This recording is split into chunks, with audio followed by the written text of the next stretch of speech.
Hi everyone, मेरा नाम है कल्पना और मैं एक सेकेंड ईयर एमबीबीएस स्टूडेंट हूँ एट डॉक्टर एसएनएमसी जोधपुर।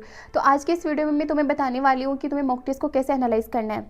आप कितने भी मॉक टेस्ट दे दो, यदि उनका सही से एनालिसिस नहीं कर रहे हो तो स्कोर वहीं पे स्टक हो जाएगा। सबसे पहले तुम सभी लोगों से एक मेरा हॉनेस्ट सवाल है, तुम में से कितने लोग हैं जो टेस्ट के बाद में उसका सिर्फ स्कोर देखते हैं, स्कोर देख के सैड या फिर खुश हो जाते हैं, या फिर ओनली सॉल्यूशन देखते हैं, या फिर प्रॉपर एनालिसिस करते हैं। तुम मुझे बताओगे कमेंट सेक्शन में तुम टेस्ट करने के बाद क्या करते हो। उससे पहले मैं तुम्हें बताने वाली हूँ कि तुम्हें टेस्ट को एनालिसिस करने के लिए तुम्हें पहले क्या करना है। हमेशा तुम्हें उसी टाइम पे स्कोर चेक नहीं करना है। Don't check your score immediately. तुमने टेस्ट फिनिश किया है उसके बाद में तुम्हें तुरंत स्कोर चेक नहीं करना है। उसके अलावा तुम्हें करना है कि तुम्हें 10 से 15 मिनट का ब्रेक लेना है, थोड़ा काम हो जाने, क्योंकि अभी भी तुमने 3.5 घंटे लगातार बैठ के तुमने जो टेस्ट दिया है उसी टाइम स्कोर चेक करते हो। हड़बड़ी में क्वेश्चंस रॉन्ग हो रहे होते हैं, अलग ही एंजाइटी हो जाती है। तो उस टाइम पे स्कोर चेक नहीं करना है, थोड़ा काम होके करना है। उसके बाद में तुम्हें टेस्ट को एनालिसिस करना है।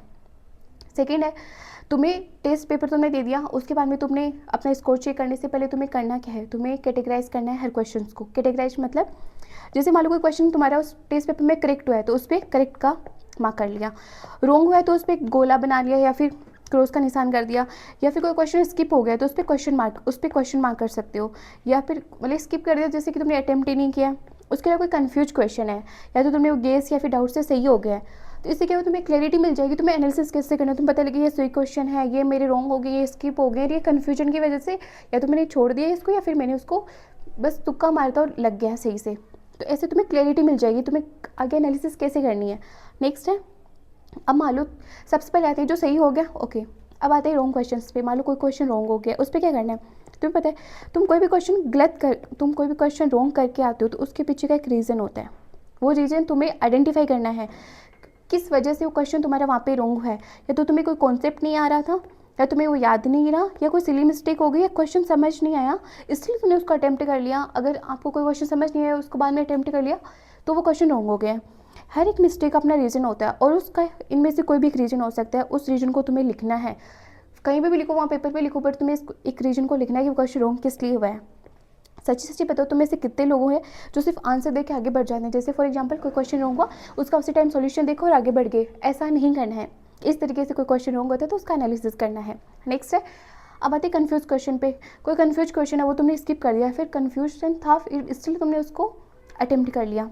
कन्फ्यूज क्वेश्चन का मीन मतलब है थोड़ा बहुत आता था बट क्लैरिटी नहीं थी क्वेश्चन में, तो उस टॉपिक को जाके रिवाइज करना है। तुम्हें बताइए कन्फ्यूज क्वेश्चन है बट किस टॉपिक से है, कन्फ्यूजन क्योंकि वो टॉपिक मुझे याद नहीं था, तो उस टॉपिक को जाके रिवाइज करना है और उसके जैसे सिमिलर क्वेश्चन और सोल्व करने हैं, सो दैट वो टॉपिक स्ट्रॉन्ग हो जाए, अगली बार जब आए तो कन्फ्यूजन ना रहे। नेक्स्ट है स्किप क्वेश्चन। रॉन्ग क्वेश्चन हो गया, कन्फ्यूज वाले क्वेश्चन पे आ गए, उसके बाद में आप बना दिए स्किप वाले क्वेश्चन पे। स्किप वाला क्वेश्चन को कैसे एनालाइज करना है। मोस्टली स्टूडेंट स्किप वाले क्वेश्चन को इग्नोर करते हैं। तुम पेपर एनालिसिस करते हो, जो सही हो गया इट्स ओके, जो रॉन्ग हो गया उसका सॉल्यूशन देख लिया और आगे बढ़ गए, ऐसा नहीं करना है। जो क्वेश्चन स्किप हो गया पहले तो तुम्हें रीजन जानना है उसका कि वो स्किप किया क्यों है तुमने। रीज़न क्या क्या हो सकते हैं स्किप करने के, या तो टाइम खत्म हो गया था क्योंकि पेपर ही ऐसा था, या फिर तुम्हारे पास टाइम ही नहीं बचा उस क्वेश्चन को सोल्व करने के लिए तो वो इसलिए स्किप हो गया, या फिर क्वेश्चन टफ था इसलिए स्किप हो गया, या फिर क्वेश्चन देख के डर लग गया, क्वेश्चन है इतना बड़ा, इतनी बड़ी लैंग्वेज लिखी हुई है, देख के स्किप कर दिया कि नहीं ये तो नहीं होएगा। उसका रीजन फाइंड आउट करना है और उस पर काम करना है। रीजन फाइंड आउट करना है फिर उस पर काम करना है। तो जब भी एनालिसिस करो मेरे बताए हुए पॉइंट है तुम्हें हमेशा माइंड में रखने किस तरीके से करना है। नेक्स्ट आता है, उसके बाद में तुमने फाइंड आउट कर लिया wrong question, skip question, confuse question, ये सब पता लगा लिया। उसके बाद में तुम्हें बनानी है मिस्टेक कॉपी। अब तक तुमने बना ली होगी, अब तो बहुत कम टाइम बचा है, इससे पहले तुम कर रहे हो तो और भी बढ़िया, और अभी भी नहीं कर रहा है तो अब से कर लो प्लीज़। एक मिस्टेक कॉपी या फिर जिसको एरर कॉपी बोलते हैं वो तुम बना लो। करना क्या, उसमें सिर्फ तुम्हें लिखना है रिपीटेड मिस्टेक लिखनी है, वीक कॉन्सेप्ट, जो मिस्टेक तुम बार बार रिपीट करो वो सब लिखनी है। तुम्हें पता लग जाएगा टेस्ट के बाद में कौन से कॉन्सेप्ट वीक है, कोई कौन सा एरिया वीक है वो लिखना है। और ट्रिकी क्वेश्चंस भी तुम उसमें लिख सकते हो कि ट्रिकी क्वेश्चन मोस्टली तुम रॉन्ग करके आते हो तो वो क्वेश्चन भी तुम उसमें ऐड कर सकते हो। इसको हर 3 से 4 दिन में रिवाइज करना ही करना है। नेक्स्ट है टाइम मैनेजमेंट। अब तुमने मॉक टेस्ट दिया, तुम्हें पता है तुम्हें उसका टाइम मैनेजमेंट भी एनालिसिस करना है। फॉर एग्जाम्पल देखो कौन से सब्जेक्ट में तुम्हें कितना टाइम लगा है, कि ज़्यादा टाइम तो नहीं लग गया। फॉर एग्जाम्पल फिजिक्स में तुम्हें ज़्यादा टाइम लग गया होगा, बायो तुमने बहुत ज़्यादा जल्दी कर दी होगी, या फिर केमिस्ट्री में स्टक हो गए होंगे, तो ये तुम्हें फाइंड आउट करना है वो मॉक टेस्ट देने के बाद में। नेक्स्ट है हर टेस्ट एनालिसिस के बाद में 3 चीज़ें तुम्हें हमेशा लिखनी है। पहले देख लिया कि क्वेश्चन को कैटेगराइज करने के बाद में क्वेश्चन को कैसे देखना है, वो सब कर लिया। एक मिस्टेक नोटबुक भी बना ली, उसमें मिस्टेक भी सारी लिख ली। उसके बाद में जब पूरा पेपर एनालिसिस हो जाए उसके बाद में तुम्हें 3 चीज़ें लिखनी है। कौन कौन सी? कि नेक्स्ट टेस्ट में क्या इंप्रूवमेंट करनी है, ये टेस्ट दिया, अब नेक्स्ट टेस्ट में तुम्हें इंप्रूवमेंट क्या करनी है। सेकंड, कौन सा चैप्टर जो रिवाइज करना है, मॉक टेस्ट का एनालिसिस करने के बाद में पता लगे कि कौन सा चैप्टर रिवाइज करना है। थर्ड, कौन सी मिस्टेक आप अवॉइड करनी है। ये तीनों चीज़ें तुम्हें उसी टाइम एनालिसिस करने के बाद में लिखनी है, सो दैट वो आगे वाले टेस्ट में ना हो। ये बिना लिखे तुम्हारा कोई इंप्रूवमेंट नहीं होने वाला है, ये लिखोगे तभी इंप्रूवमेंट होएगा। नेक्स्ट है, सबसे बड़ा ट्रूथ मैं तुम्हें बता देती हूँ, नीट स्टूडेंट फेल इसलिए करते हैं बिकॉज वो मिस्टेक को बार बार रिपीट करते हैं। ऐसा नहीं है कि तुम पढ़ते नहीं हो, बहुत पढ़ते हो, तुमने इनफ स्टडी भी कर रखी है, बट तुम उस मिस्टेक को इतनी बार रिपीट करते हो इसलिए तुम्हारे मार्क्स स्टक हो रखे हैं, फिर उससे भी कम आ रहे हैं। तो नॉट बिकॉज कि तुम पढ़ते नहीं हो, पढ़ाई तो तुम करते हो।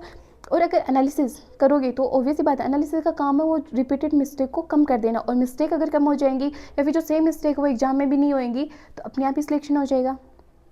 तो तुम मुझे अभी कमेंट सेक्शन बताओगे कि तुम्हारे नेक्स्ट मॉक टेस्ट स्कोर जो है वो कितना तुम लाना चाहते हो, क्या टारगेट तुमने क्या डिसाइड किया हुआ है कि नेक्स्ट मॉक टेस्ट में तुम्हारे कितनी स्कोर आने चाहिए, मुझे अभी भी कमेंट सेक्शन में तुम बताओगे।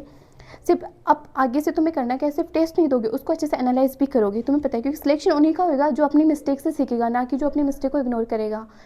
इस वीडियो में मैंने जितने भी तुम्हें पॉइंट्स बताए हैं उन सबको ध्यान में रखना है। जब भी मॉक टेस्ट एनालिसिस करो ये सब पॉइंट माइंड में रखना और एनालिसिस करना, 100% इंप्रूवमेंट होएगी। Believe me and believe my words. So if you think that this video is helpful for you, then please like, share and subscribe my channel. Thank you. Take care. Bye bye.